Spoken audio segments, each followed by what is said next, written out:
Showtime. Showtime, everyone. Showtime. Hello.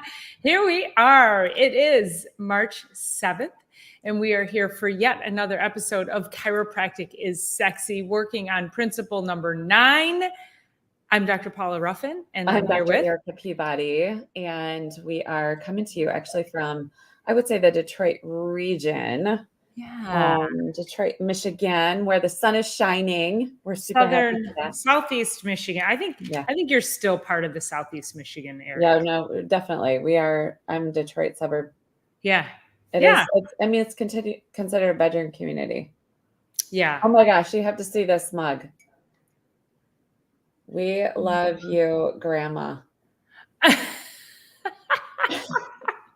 where'd you get that from? One of my cousins made it for one of my grandmas. Oh, I was going to say what? And it ended up in a group of dishes that were passed down to me. It's so cute. And you rescued it? You rescued it? That's so cute. That's awesome. I love it. I have this one. This is my... Oh, love it. Doctor, actually. Yes. That came from that one time I got to a hotel in Phoenix for an event. Oh, yeah. Yeah. And then the lady's like, I'm sorry, Mrs. Ruffin. There's nothing we can do because they lost my reservation. Mrs. Ruffin. And that's when I just lost it. You know, I'm really nice until I'm not. Until I'm not. Yeah. Same. Absolutely. Same. Comedy World. Hi, Comedy World. Par filling, not water. What is that? I don't know. It's hot tea. No, I'm looking at the comments. I'm trying to override that comment with hot tea. Yeah, there you go. Hot tea. Yeah, I'm going to keep an eye on that because behave yourself. We don't have Kenny in here and P Squared to kick people out. I know. Where is everybody? I don't know. All right. Well, it is 1:02. I think we do want to get into number 9, but what I would like before we get started though is Dr. Peabody took a little trip, and the reason she takes the trip is just to reset.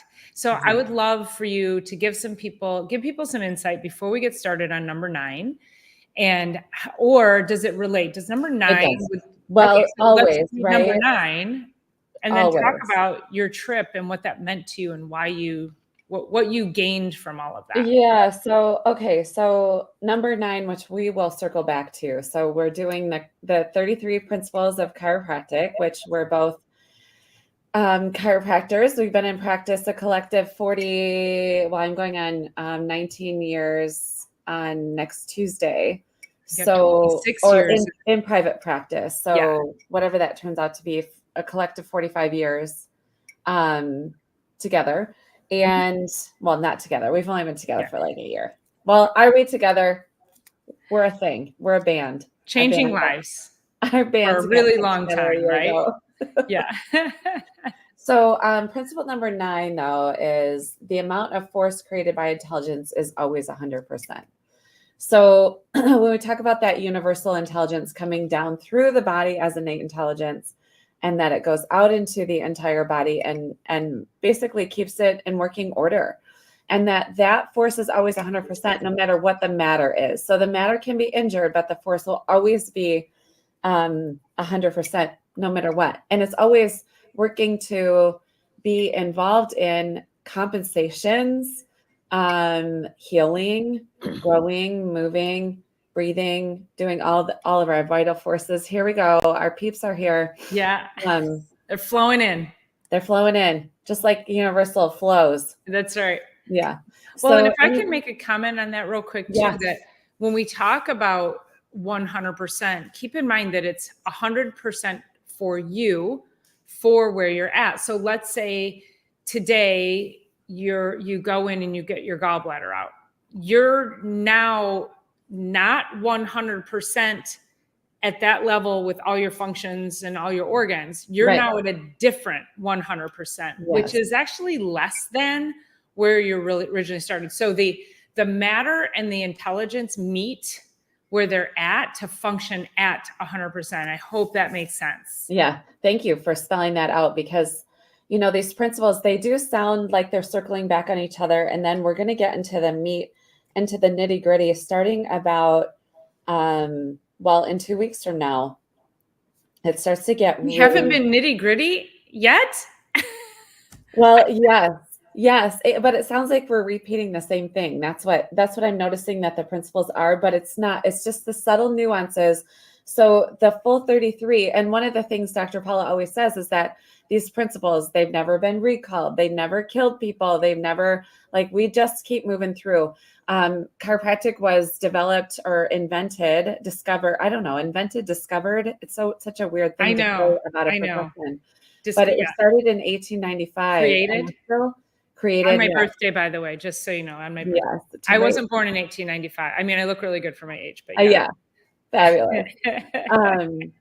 But it really hasn't changed a lot. It's not like we're new and developing a whole bunch of different things, because the bottom line is the body works better with a good nerve supply, no matter what. So the universal intelligence, as we were talking, is going out to the entire body, no matter what, no matter if you had a surgery, no matter if you have an injury, no matter if you have an organ removed or a knee replacement or all of that, still working at 100% according to what matter is there. Does that make sense? Yes. Just wanted to restate that the same way that Dr. Paula did, just a little tiny bit different. So anyway, I do want to talk in this realm in the same way about my trip over the weekend. So I'll share a little bit about it, but really what I know for myself, and I would love all of you to check in for a second, is that I don't want the year to go by without me having a grasp of the year. So my practice and Dr. Paula's practices, they will literally start January, whatever is our first day working back, and take off like wildfire. And so I take a week off in the middle of the summer, and I take a week off at the holidays, but every 6 months is not enough. And, I work 3 days a week. So people say, you only work 3 days a week. Well, I can tell you, if you knew the level of work that's going on during those 3 days, you will realize that it's not the only thing that's possible, but at this age, at this level, it's like, there's not enough energy for any more than that. And there's not enough energy to do that straight 6 months like that anymore. And I decided, I want to say it was probably 2017 or 18, that I would never go through a quarter without taking an extra long weekend.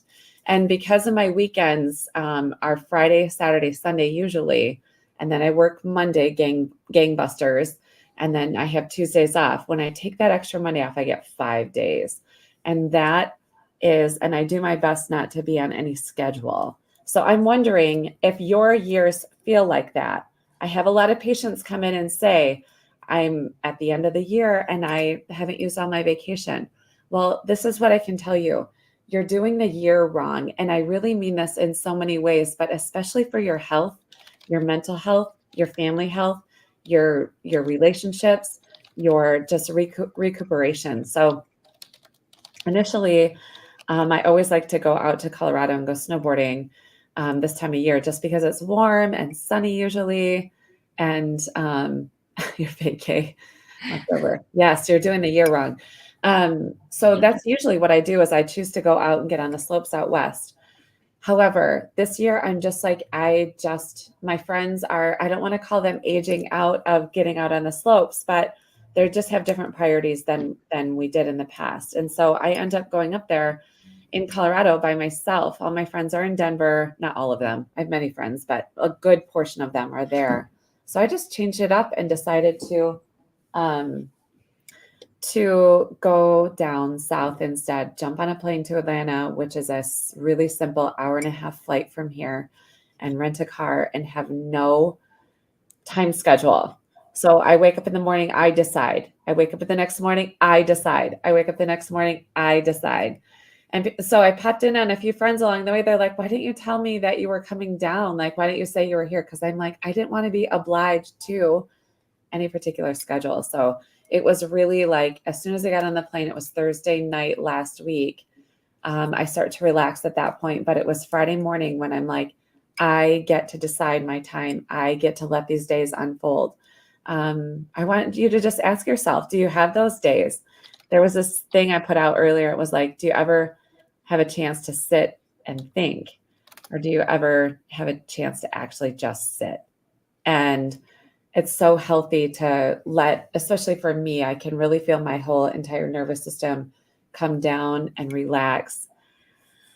Yeah, for sure. It's such a common thing, P squared. It really is. It took me 20 years to convince Mm. my husband. He's a retired police officer, fatal accident investigator. He needs downtime and he finally gets it. So yeah, it took me, that was probably 15 years into practice or somewhere close to that, that I was finally like, okay, like I need to just get off the clock. So what I decided to do, what though, was go back and visit my chiropractic alma maters. So I have two. One of them that I claim because I was always going to go to Life University. That's in Atlanta, Georgia. That's where I flew into. And the other one is up in Spartanburg, South Carolina. And there was basically a political standoff with the president while I was there with the accrediting agency. And so I had to transfer to a different school up in Spartanburg, South Carolina. And it was like, for whatever reason, I always like to take a moment to turn around and look back in order to move forward. I have a big, big outflux of energy right now and a really, really big shift in life happening right now. And it's like, okay, this is getting the best of me. The year is already getting the best of me. I need to just have some downtime. So that's what I did. And I just had a car. And unfortunately, Hertz Rent-A-Car gave me a car with a slow leaky tire, which is so obnoxious. Oh, gosh. But I just let them deal with it after I turned it in. And, it was just had the open road and some tunes and some time, visited some friends, revisited some old stomping grounds. So it was so revitalizing to my system. And now I feel like, okay, I have from here, I do have a kind of an extended weekend coming up the end of April. And then I have a week off at the 4th of July. But now it's like, I can do these bite-sized chunks. How do you guys feel? How do you feel about your year? So thank you so much for sharing what you guys have shared so much. But what about you, Dr. Paula? I resonate so much with that. So I'm not as disciplined to just take specific times off because I don't know if this is fortunate or unfortunate, but I have certain things like I'm going out to meet my friends in California for 5 days, and we've been trying to plan that. So that is a planned time off. I'll be in California for 5 days visiting my alma mater, Palmer West, and they're closing the doors on the school because it's too expensive to live in California. And there's Palmer, Iowa, and there's Palmer, Florida. So they just can't get people to come out to California anymore. Well, to break that too, California isn't a desirable place to live anymore. No, Especially not like it was. for the chiropractic lifestyle. So people are not going that way anymore. And what's really interesting about that is that I wanted to live out there. I wanted to stay out there. And I came home and I mourned that for years. And now I'm like, I am so glad I'm in Michigan. I'm so glad to be back home. I've never had regrets for leaving California, but based on, again, the cost of living, the social climate, the political climate, I'm like, that is not an environment that suits me. And, my girlfriend, Dr. Heidi Roble, she was practicing up in Northern California, and she felt handcuffed by everything.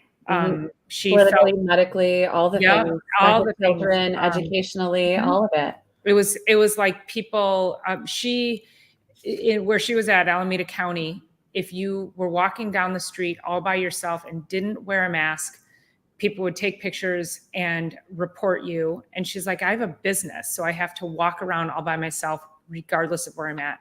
So so I'm super glad to not be in that environment, but I'm really glad to be going away.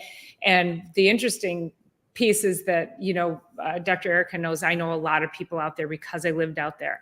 And I'm literally stacking up in my head. I'm like, I'm not going to be out there long enough to meet go see all my friends and connect and visit with all the people that I know. I'm like, should I take the whole week off? And because it would be, I haven't been back since I moved in 99. So it's going to be really amazing to go out there. There's not going to be much time to sit and work on the business. So I'm going to have everything, really be diligent about what I do and what I'm leading up to, when I'm leading up to going, what's in place so that I don't feel like I'm working against myself when I get back. But the beauty of taking a vacation, and this was an aha moment I had a few years ago, was my daughter had to have knee surgery. And she said, can we just go take a trip for spring break before I have to go have surgery? And I said, yeah, let's do it. So I booked us a trip, and we went down to Florida, and a good friend of mine who's also a chiropractor, her dad has a house right on Anna Maria Island. And for people who go to Florida, like AMI is it's a magical, magical place. And so she said, yeah, my dad said, you guys can stay, come on down. So I was stressing out about like taking a vacation, taking time off, but I knew I needed to do this for her. So I ended up, I forgot where we were, and I was booking the ticket. And as soon as I hit send, this wave of, I feel like I told this story last week, this wave of relaxation and calm came over me. And I was like, wow, I'm going to get to let my foot off the gas. Yeah. So you allow your body consciously or subconsciously in your brain, allowing your brain and your body that time that I get to look forward to doing nothing if I want to and everything if I want to. Mm-hmm. But it's a reset. It's a time to reset. But then what was also interesting was, because I knew I was leaving, and I think the trip was going to be 3 or 4 weeks away, I was like, oh, I can go hard now. So my brain did this weird, like, we're going to relax. Oh, thank God you're letting us relax. Oh, yeah. And then, so I actually got this like renewed energy to do get all of the pieces into place before I went out of town. And then I just completely relaxed. So it's really spectacular when you think about planning that time, what it does to you mentally, emotionally, and on a subconscious level. Your body and your brain really need it. Mm-hmm. And I want to just say this too, is that I called my daughter, whatever day I don't know, can't remember if it was this week or last week, was it last Thursday or something, that really nice day we had, and it was like 70. I know we've had a couple of them. But I called her and I said, what are you doing? And she said, well, she went to yoga, and she came home, and then she had class later on. And she said, oh, I'm just sitting outside. She said, I just wanted to come out and spend 20 minutes just to think. She goes, I brought my towel and my journal outside. And I'm like, you guys, this is my 19-year-old daughter. And this is when I always talk about leaving a legacy. She carves time out to think, to be creative, to doodle, to journal. And I've talked about this so many times, is that you need time for your brain to decompress. We don't, go out and take the walk, but don't wear the earbuds. Listen to the sounds of nature. We don't always have to be filling our brains with things. So get out, get quiet, allow your body and your brain to have that mental reset. So, yeah, it's so good. I think, and probably if you guys, you don't have to do this, but if you were to close your eyes, you can feel what level of frenzy you are at.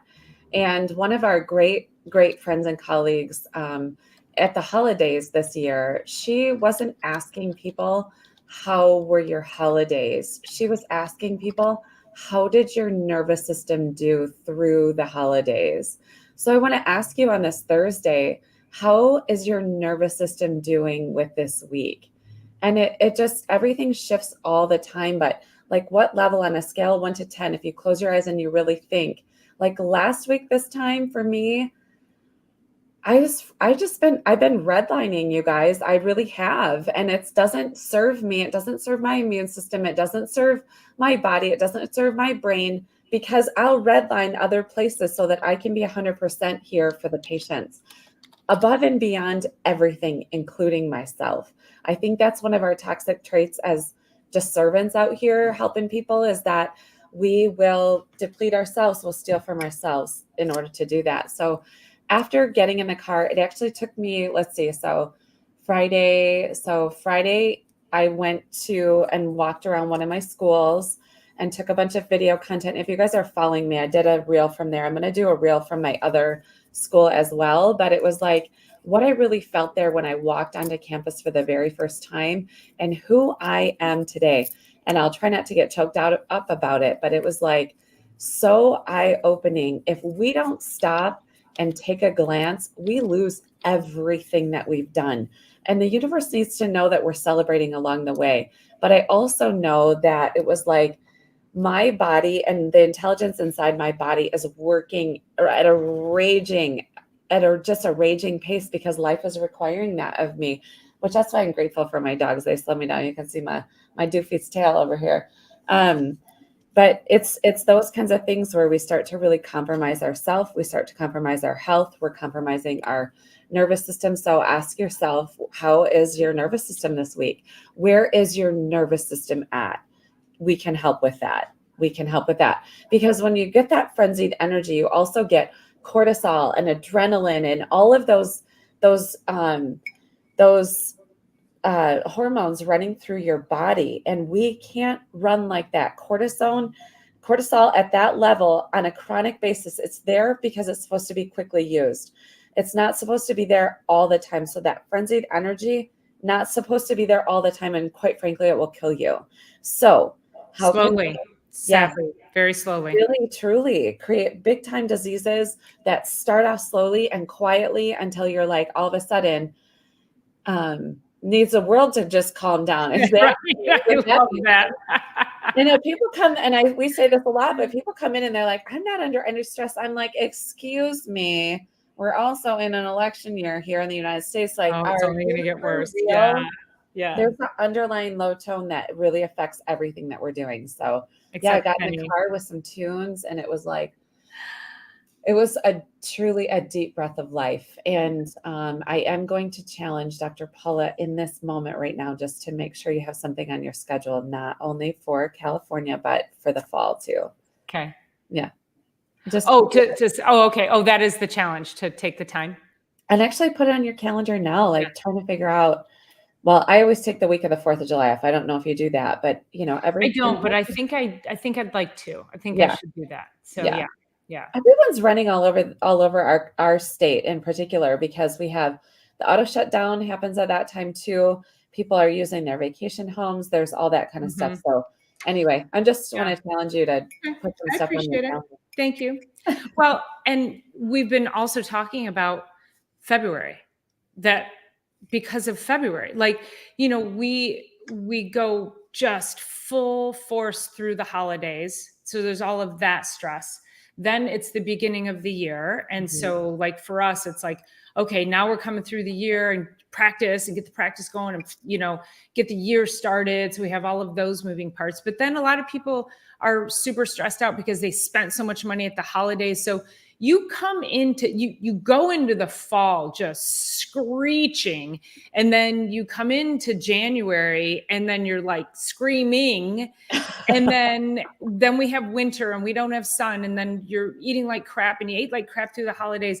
And so then February, right? It's like February. So I think February is a great time to take time off. And here's what's interesting. I don't want to go to Florida in February because it's not warm enough for me down there. So like, if I'm going to leave here in February, like I need to get near the equator, right? I was talking to some friends who go to Costa Rica every year. They're yogis. I don't know if you know them. They own a yoga studio in Plymouth. And they're like, come with us next year. I'm like, I would like to go with you to Costa Rica. And they go like in February every year. I'm like, yes. They're like, oh, it's hot. It's humid. It's amazing. I'm like, yes, please. So, and I think it's like I think they said it's like 2.5 or 3 hours from Atlanta. So easy. But also just remembering, like trying to figure out with your circadian rhythms, where is your downtime? We all know when we have our most downtime, when when our brains work best, when our bodies work best, when it doesn't work so great. And for me, it's February. So I don't know why it's taken comparison. I love it. I would love somebody to drive me everywhere. Actually. Yeah, for sure. Yeah. But that's where it's recognizing, when are you most magnetically unattracted, right? What do you call it when Repel. repulsed? When are you most magnetically repelled from the things you do, whether it's your job or your home, meaning like you got to get out of the house or anything like that? Figure those pieces out and then carve that time in there, right? And maybe you just get in a car and you just drive somewhere and you go have a weekend, or a day, or I've even said too, like, just because this is a big time of year when just burnout in general happens. Yeah. So taking a day off of work, and if you take a day off of work, don't even clean your house. Like just do like nothing. Do something other than something that you normally do, right? So Right. Well, and to your daughter Hannah's point is like, what if we need to take a little vacation or like half a day off of our phones, or like set it down? I want to challenge everybody to set your phones down for half a day in the next week before we see you next Thursday, and give your body time to think and rest and regroup. Because what happens is we are so addicted to the dopamine hit of constantly being connected, myself included, Dr. Paula included. Like, we are included in that as well. And when we can literally like start to figure out what half a day every week can you just set your phone down? Can you leave it behind? We are okay. I mean, you know what? I was thinking about this because I passed a payphone the other day. There was no phone involved. It was a payphone like holder. booth, I don't know, a booth, but not a booth, but like, you stand outside and put the payphone. And I was like, are we really? I don't know. We could probably pick up anybody else's phone, but we don't have any phone numbers memorized. So I'm thinking like, can we go without our phone? Could we go like half a day and be on the road or something, like, or is it half a day needs to be at home just in case? I don't know. I'm like toying with this idea. I do it a lot. I just set it down, and, I like to pick my phone up when I'm at the office and during my week. It's always close to me, but on the weekends, I'll set it down for multiple hours at a time. So anyway, it's the dopamine hit that we want, the connection. But what if you sat down and just connected with yourself, just connected with the earth, just connected, like look out into outer space. Every Sunday, I like to be home by 4:00 and just spend some deliberate time staring into outer space like we used to as kids, right? And how relaxing it is. When I'm out working in my garden or working in the yard, the phone's in the house. It's not near me because, again, I'm outside. I don't even want to have music streamed. I just want to be outside. I want to hear the wind. I want to hear the insects. I want to listen to the birds. Like, that's my music. That is what fills me and fuels me and relaxes me. So my phone, but I don't make deliberate time to do that during the week, which is also, or I'm sorry, during the winter. But also why I refuse to wear an Apple Watch or one of those trackers, or I don't want my phone buzzing every 4 seconds. That's too much. So I would encourage each and every one of you, if you have an Apple Watch, you don't need that. That is connecting too much to all of this. You don't need it. People will find you. We never leave our phones for more than 5 or 10 minutes anyway. The ringer's on. Like, it's okay. Like, you really need this to get more. Every time you, like Dr. Erica said, it's that hit of dopamine, but it's also cortisol. It's freaking stress because you're like, oh, I got to turn it on. And you know what? It's disruptive. I'm trying to adjust people and they have one of these on and they'll pick their head up off the table and go, oh, it's my kid. Oh, it's my da-da-da. Oh, it's my da-da-da-da. And I'm like, shut up and lay down and freaking relax. Yeah. Give it a second. The 3 minutes it's going to take me to adjust. Like, you can do without, you know what? Actually, I'm going to start having people take off their watches now that I'm having this conversation. I think in this moment, I just made a decision. Made a new rule. Yeah. So I was actually adjusting a patient yesterday and their watch was going off, and it was their who was it? Their daughter, it's somebody that I know and also adjust. And so they're like, if you hold whatever, I was stretching them open this way. And so it was like right by my left hand. And they said, if you, whatever, you might actually answer that phone. I'm like, I just pretended like I did. And I started talking to her daughter just, because it really is ridiculous. I didn't actually answer it, but I pretended as though I did. And I just had that little start of a conversation. And, life doesn't have to be that way. It really doesn't have to be that way. And I actually have patients who wear the Apple Watch and they have a burn mark. They have a burn mark where the watch sits. So I want you to really consider. I mean, Dr. Paula and I both wear the Aura ring. So this is a tracking device.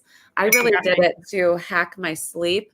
If you guys don't know Aura, reach out to one of us. We actually have links that we can give you. I think it's like $40 off using one of our links, but it's a really awesome tracking device without having to have a watch burning our skin and putting EMFs around us on a continual basis. I also, speaking of EMFs, the earbuds, really, really be mindful. You're putting EMFs like right into your brain. I'm probably one of the only people at my gym that has the freaking cord that I'm like wrapped in, and I'm like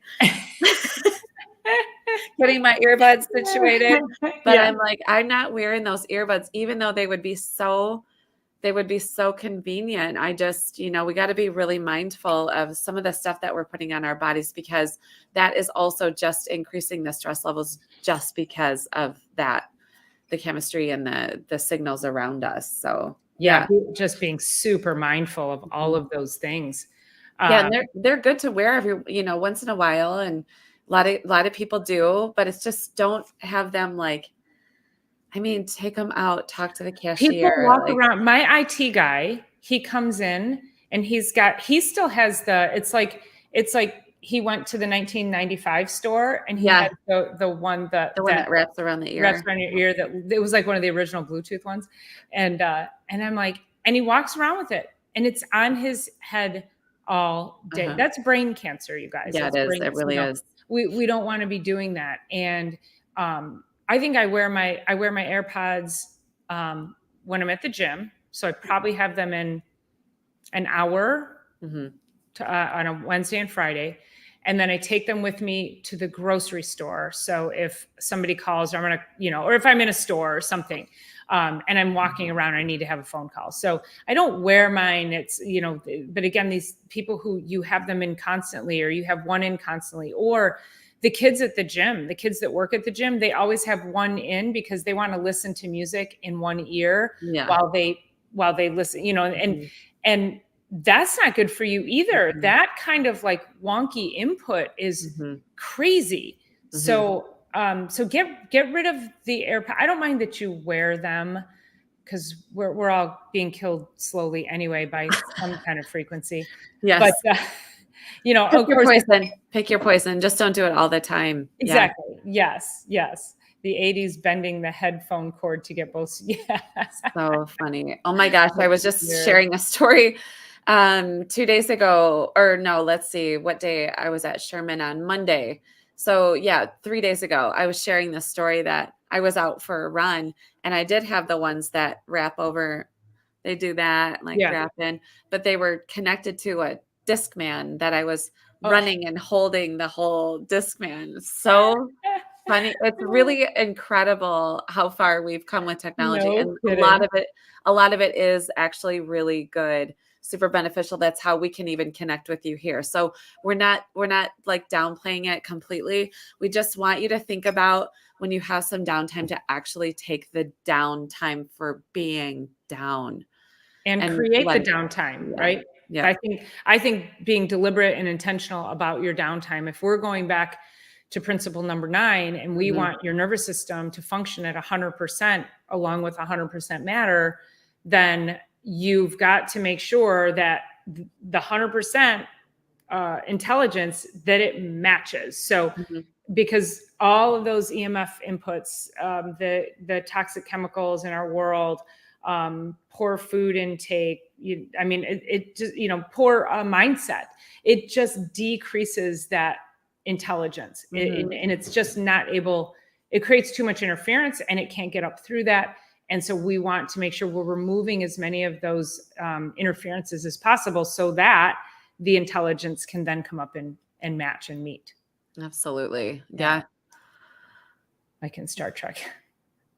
I don't know what a tricorder is. I don't either. I thought I'd put it up there because I figured there might be some I was never a Star Trek fan.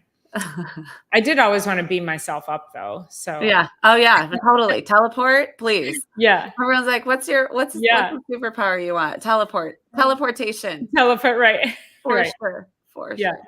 sure. For sure. I had not heard of that, Uncle Al, but that doesn't surprise me that Apple Watches will sometimes explode. I mean, if they're going to burn your skin, I mean, cell phones explode. It's all the same technology. So it's just getting smaller and smaller. But yeah, so taking that time, and then how do you take the time? If you're not journaling, if you're not just sitting quietly, and I've had this conversation often. Hi, Lou. Hi, Lewis. Hi, Mr. Lewis. We say hi, Lou. I don't think Lou's been on the podcast before. I don't think so. Special guest star, Lewis. Lewis with his man bun, although it looks like a ponytail right now. Did you need to have a big hug? He could you could put a mullet on him. I know. Good with a mullet. Have a big hug.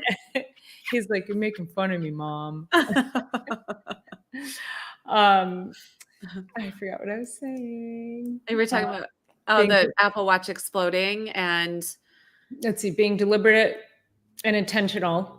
Sorry. I know what I was saying. Was that a lot of times when people talk about, I can't meditate, or I can't, my mind is always racing, and that's how most people are. This is what being a human is about. And so meditation is not so much about sitting and clearing your mind and going om. You can walk and meditate. You can move and meditate. What it is just allowing your brain to. So if you're trying to clear or just focus on one thought, and then your brain's going off into a million pieces, meditation is the art and the ability to reset and come back to that original thought. It doesn't mean you're going to clear your mind and you're not going to have the clutter, but the practice of it is how good can you become at eliminating the distraction and coming back to a central thought or idea. And that's often where, again, if you're trying to walk, if you're taking a walk and you've got AirPods in and you're listening to a podcast or a book or whatever, and Eric and I, we are doers. We just get shit done. We always want to be doing something. We always want to be crafting something, working on something. But we also recognize we have to take that time off. It would be very easy for us to never, ever slow down. And when she talked about, people are like, oh, you only work 3 days a week. Yeah, our brains would explode if other chiropractors do it. I don't know how, but when I work Monday and Tuesday, I go into Wednesday and I'm exhausted. Like I need all of Wednesday to recover. Which is also why, like, if I take a vacation where I'm thinking when I go to California, I'm in the office Mondays, Tuesdays, and Thursdays. I think I'm going to work Monday, Tuesday, Wednesday, and then head out of town on Thursday. It's already stressing me out that I have to work 3 days in a row. And then figure out time to pack and all the things. You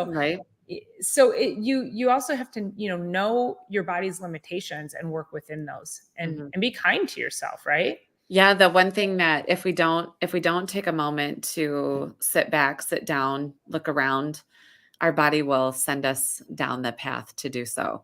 So, and a lot of people realize this, we never have time to get sick. Right. But I do have to tell you, in order to not have to be purposely sat on your behind by the universe, sending you whatever it is to deal with, we have to do that regularly. And I can guarantee you 100% that if you begin to take a little bit of time for yourself to do some thinking, you're going to be so much better off for it. You will not be redlining, which, and like I said, I naturally will redline. I will naturally fill it all up. It will naturally by default fill. And so I just make sure that I'm setting this deliberate time in order to,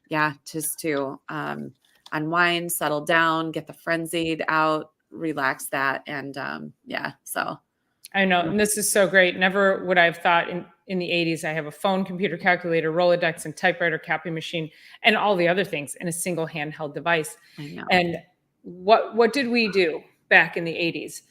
We left our homes for hours, and there really weren't any emergencies. Right now, it's like, what if there's an emergency? I have to have, which is like our tolerance for what if there's an emergency, like it's smaller and smaller. I can't walk outside without my phone. I can't go to the bathroom without my phone. So this is part of the bigger issue. It's like we were so free back then, but yet now I don't know. It would be a social experiment for me. I don't think I could leave the house without my phone. I don't. Yeah. Because there's also 27 other things that I would do with that phone. It's like, well, I'm going to take a video. Oh my gosh. I'm running into somebody. I got to take a picture and post it on social media. And we didn't get to take pictures. You know where our pictures were? They were all up here. Yeah. All the things that we got to just store in our beautiful memories. So until they decided to put cameras on phones, which I thought was the dumbest thing on the planet. Yeah. Who needs a camera like that? I mean, can I just get a phone, please? Yeah. Can I get a phone for the phone? Yeah. Right. Yeah. And so true. Dimes. Do you remember when a phone call went up to $0.25? It was like, because, it used to be 20 cents or it used to be 10 cents. And then it went up and it went up to $0.25. I was like, oh my God, it's so expensive. So funny. Oh my gosh. All right. So go walk the AT where there's no service. Guess what suddenly it's all about? What's the Appalachian AT? Trail? Oh, sure. Yeah. Yeah. Well, I'm going to be out in the Redwoods. So at least back in the day, we didn't get much signal out there, but we also didn't have cameras on our phones. So we had beepers. Those are the days of beepers when I lived in California. Yeah. Isn't that funny?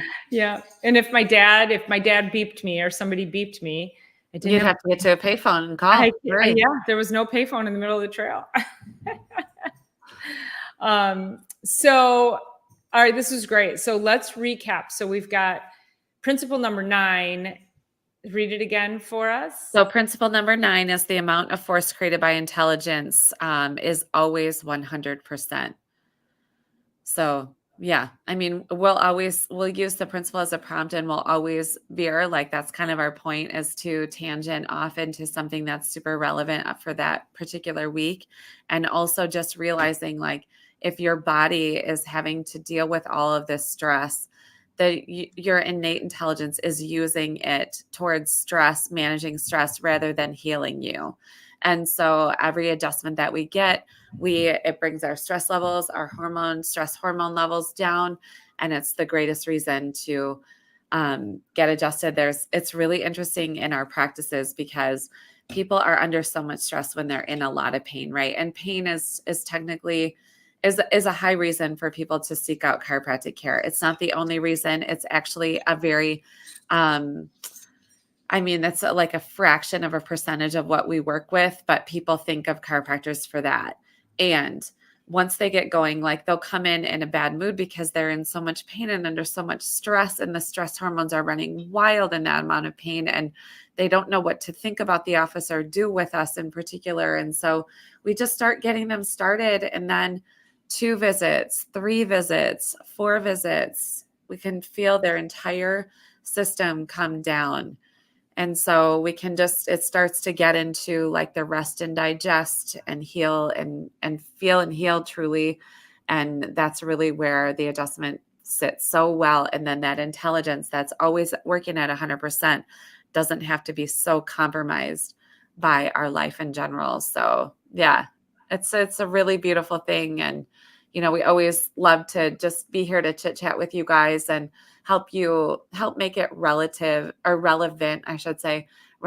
to what you're doing. And, taking on the challenge this week of setting your phone aside for a half a day while you're just hanging out, you're like, put it away, put it in a drawer, put it where you can't see it, and just let it be and see how you are. And well, then and it's bad when, I mean, we're so used to having our phone around us, and you come to your phone and you tap it because you're like, did somebody text me? Or, you're always looking for it for information. How many times have you tapped your remote control thinking it was your phone? How many times have you tapped some other inanimate object because you thought it was your phone? Yeah. And I've done it. I'm saying this because I'm like, it's ridiculous that we see inanimate objects thinking it's going to be our phone, and we tap it because we're so addicted to that hit. Right. So I love Dr. Erica's, let's just set them aside, maybe plan like a day a week where you just set it aside, start with an hour, a half hour, but just something to release your brain from connecting from that. Release your brain and also realize what your brain is doing. Because Yes. when you're not around it, then it's like, yeah, I mean, it's really pretty intense. So Yeah. anyway, we'll sign off for now. It's You always want to so read great. number So 10 real quick? yeah, For next principle week? number 10 is the function of force. So Function of force. the function Ooh. of force. Yeah. Ooh. Okay. Like Okay. Sounds good. All right. Well, you guys, thank you so much for being here. As always, I'll see you on Sunday for Sunday Night Live. And until next week, remind yourself of the chiropractic principles, find yourself a good chiropractor. Let's get your nervous system up on board. We'll see you guys next week. Thanks again for being here. Yes. Goodbye. Yeah.